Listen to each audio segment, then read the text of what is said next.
Hi, I'm Dustin Abbott. Several months ago when I reviewed the 7Artisans AF 135mm f1.8, I didn't realize that it was the first of a new series of lenses from 7Artisans. That has become a little bit more clear with the release of a second lens in that series, which is also another extreme lens, this new autofocusing 10mm f2.5 fisheye from what is 7Artisans' new Max series. These Max series are a little bit higher level lenses than ones that they've released in the past, with higher performance and thus far a little bit more extreme type lenses than what 7Artisans has released in the past. Now, while I love the optics from the 7Artisans AF 135mm f1.8, I was somewhat critical as there were just some remaining quirks left in the lens and it felt like it needed a bit more polish, some firmware updates.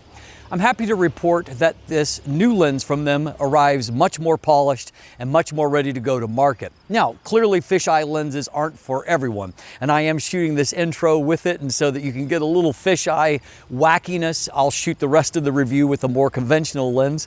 But they are a lot of fun and can produce some really unique results for the right kinds of applications. This is maybe not a lens for everyone, but as far as fisheye lenses go, it's actually a surprisingly easy lens to use. And we'll detail a little bit more about that as the review goes forward.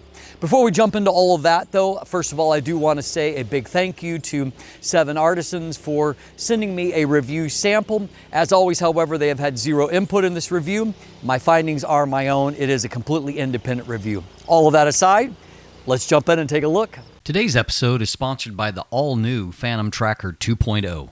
Fantom has not only seriously upgraded the visual look of the card, but now we have a superior build quality made with tempered glass and metal alloys.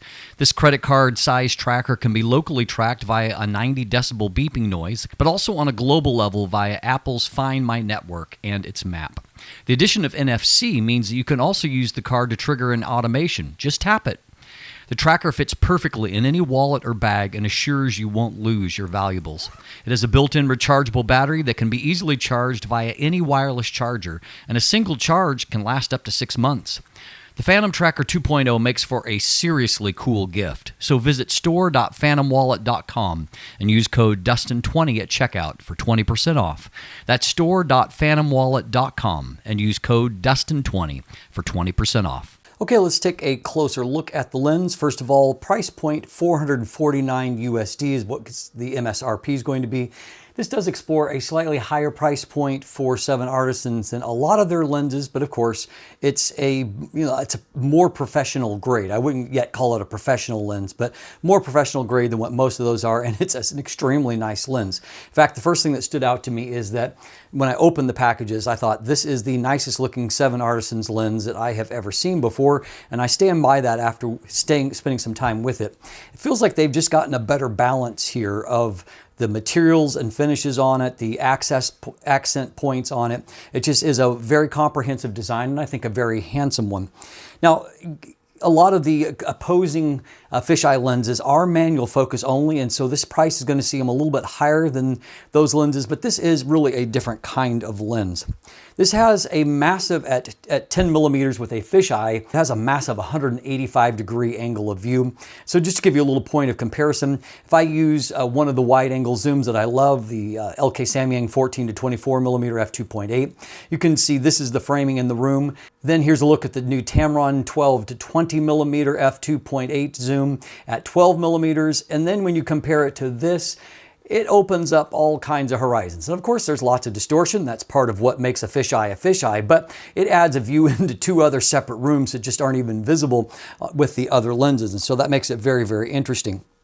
In fact, in this shot, when I was doing the testing for the autofocus pulls, I was interested in seeing if I set that Tamron lens all the way up the counter. As you can see from this shot, it's a long way away. And yet when I shoot from just a short distance away to my target subject, you can see that it includes that Tamron lens in the frame. Just that shows you how wide it actually is. Now, as far as the feature set here, we have a clicked aperture ring. There is no declick option, but there are nice definite clicks at every 1/3 stop, and then a longer detent between f/16 and automatic. And as mentioned, there is no declick option. We have an AF/MF switch, and then we actually have two function buttons here. The first one is your typical function button that will access whatever value you have assigned in camera for a function button. And then the second function button is for AB focus. And so you can set that by holding down at your focus point and then selecting a new focus point and holding down, and then you should be able to click back and forth between those two positions. Now, I will note that this second button, by purpose, it's much flusher, and so it feels different, and so you're not mistakenly hitting the wrong button. However, it is a little bit harder to depress because it is so flush, and if you're wearing gloves, it's going to be next to impossible. In terms of size, the lens is 76 millimeters or right under 3 inches in diameter, and it is a total of 84 millimeters or 3.7 inches in length, and it weighs in at 504 grams or 17.78 ounces. That weight is a little heavier because it does have a dense all-metal construction. It feels, though, very nice, very well made. And just for perspective, the last fisheye lens that I reviewed was the Sigma 15 millimeter f1.4 fisheye, and that lens weighed in at 1,400 grams. And so this is a lightweight and very small and svelte by comparison. And it is a fairly compact lens. It's not quite palm size, but you can see it's not really hanging much out of my palm and looks pretty compact mounted on the camera itself.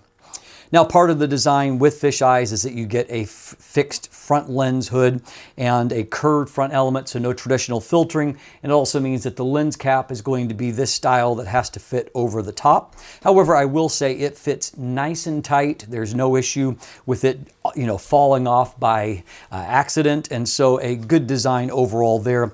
And it is it's plastic and lightweight, but it feels like it's fairly thick plastics, and I have no issue with that. Looking at the back of the lens, we do see a weather sealing gasket here. There is no mention of other seals inside, but at least a weather sealing gasket at this important point is it's great to have that. There is a USB-C port for firmware updates. The actual aperture iris here is 9 blades. It is a little bit noisy as the aperture changes, I noted, but it's, while you're not going to create much in terms of bokeh here, you are able to get a decent looking 18-pointed sun star out of it.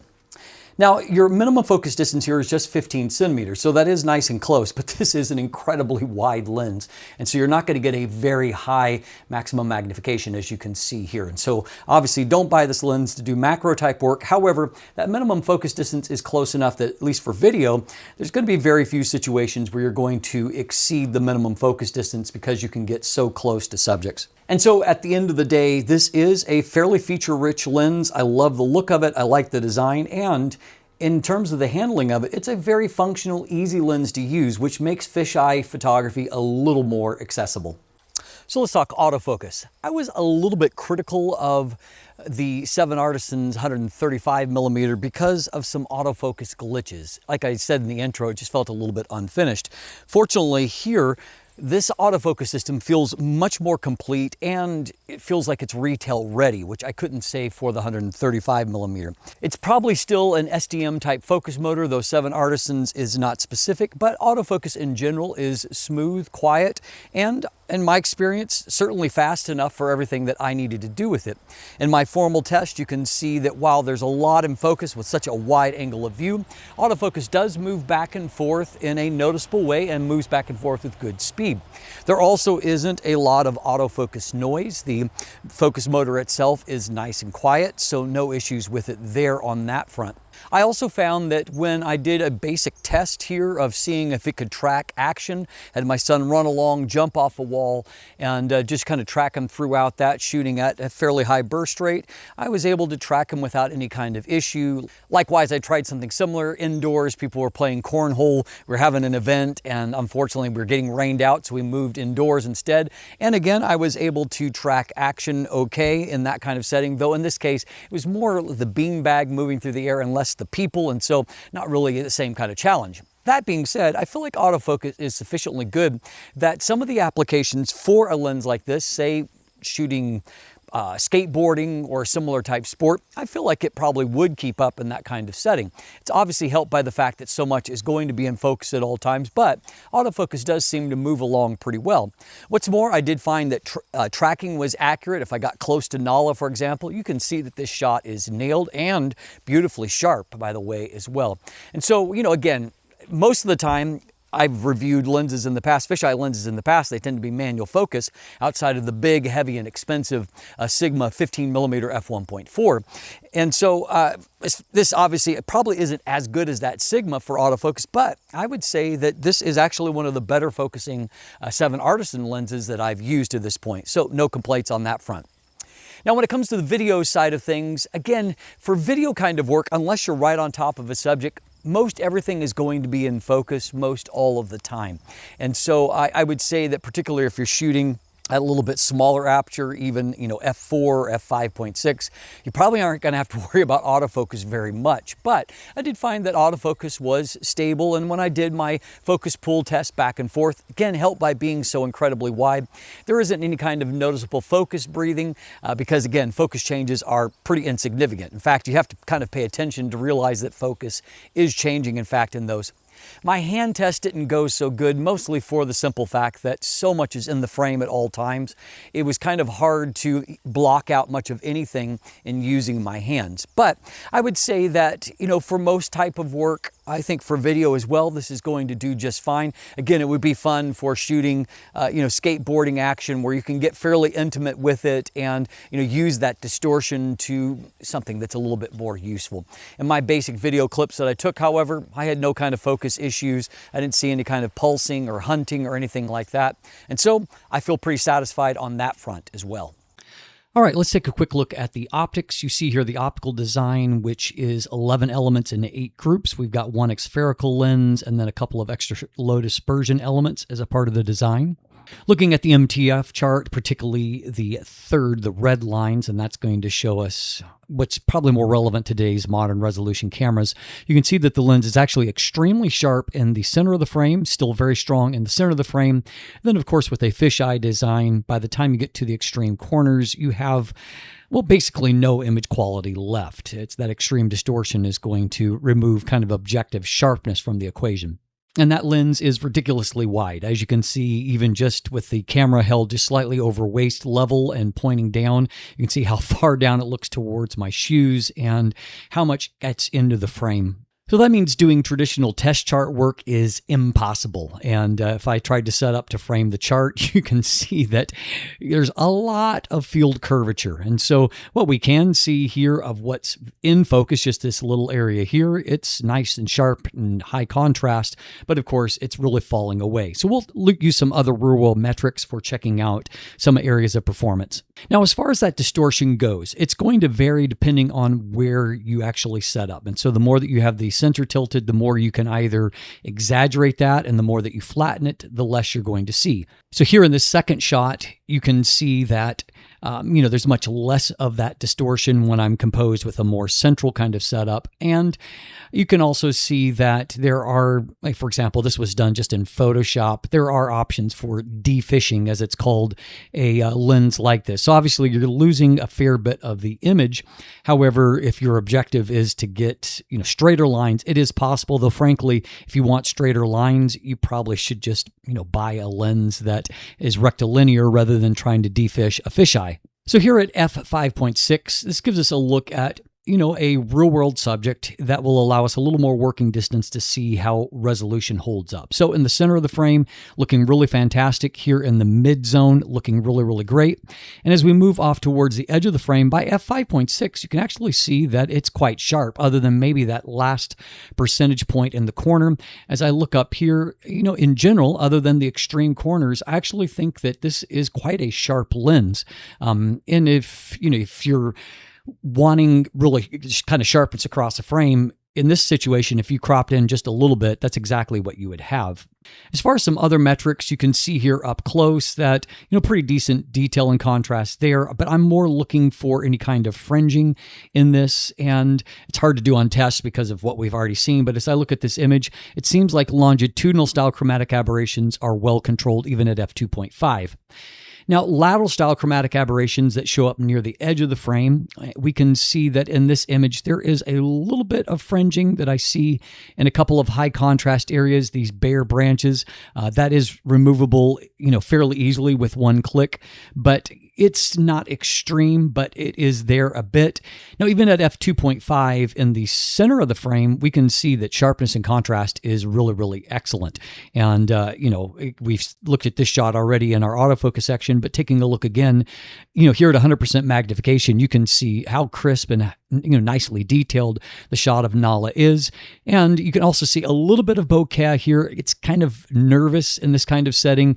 Almost everything's going to be in what we would call the transition zone. And so I wouldn't buy this lens for bokeh. You can see some outlining there. Here's another shot where we can see bokeh a little bit more. And in this case, it's a little bit more favorable a scenario. So subject is, basically this is minimum focus, and then you can see towards defocus, but there definitely is a fair bit of outlining. So again, that's not what I would buy the lens for, though certainly you can take shots like this if you want. Now, when it comes to flare resistance, we can see that there is a little bit of flare artifacts. Obviously, with a view this wide, a lot's going to be in the frame. And so there's a little bit of ghosting there. Here, as I stop it down, that ghosting pattern is a little more pronounced, but it's mostly kind of a few teardrops there. It's not too bad. You can see it again here. Here we see that 18-pointed sun star, at least part of it. And so I would say that flare resistance is not flawless, but it's not like terrible either. If I pan back and forth in terms of the wide open flare, there's that little bit of ghosting pattern that's coming off, but not too pronounced there. And then if we look at it with it stopped down, you see a little bit more of the sun star and just a slight bit more of a ghosting pattern. But again, I don't think this is too much of a problem. Finally, some people will use a fisheye lens for shooting the night sky. Now, in this situation, it's a little bit harder for me. I live in Ontario, and I live in a place where it's heavily forested. So trying to get away from trees when you have 185-degree of view is tough here. However, I've got enough here to take a look at. In the center of the frame, star points are nice and crisp, no problem there.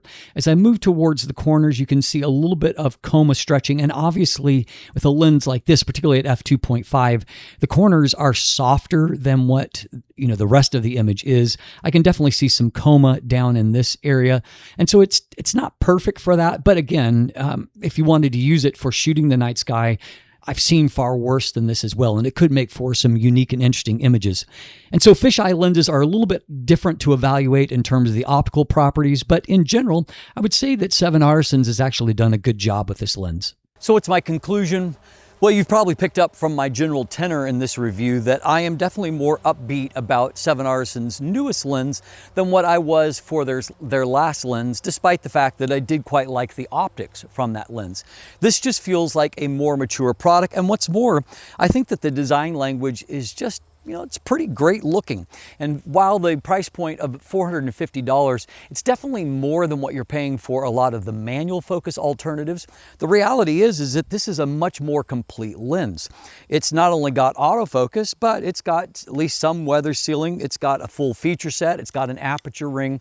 I feel like this might be the kind of lens that makes the whole fisheye type of photography more accessible to the average photographer. And on top of that, it does have a slightly brighter maximum aperture of f2.5.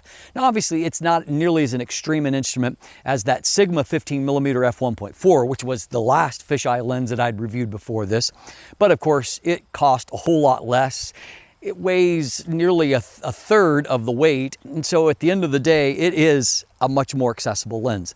And so if you have been intrigued with the idea of playing around with fisheye for different purposes, but you're maybe put off by the idea of a fully manual lens that has no XF data and no easy manual focus aids with it, I think that this is a lens that might just be your perfect gateway into fisheye type photography.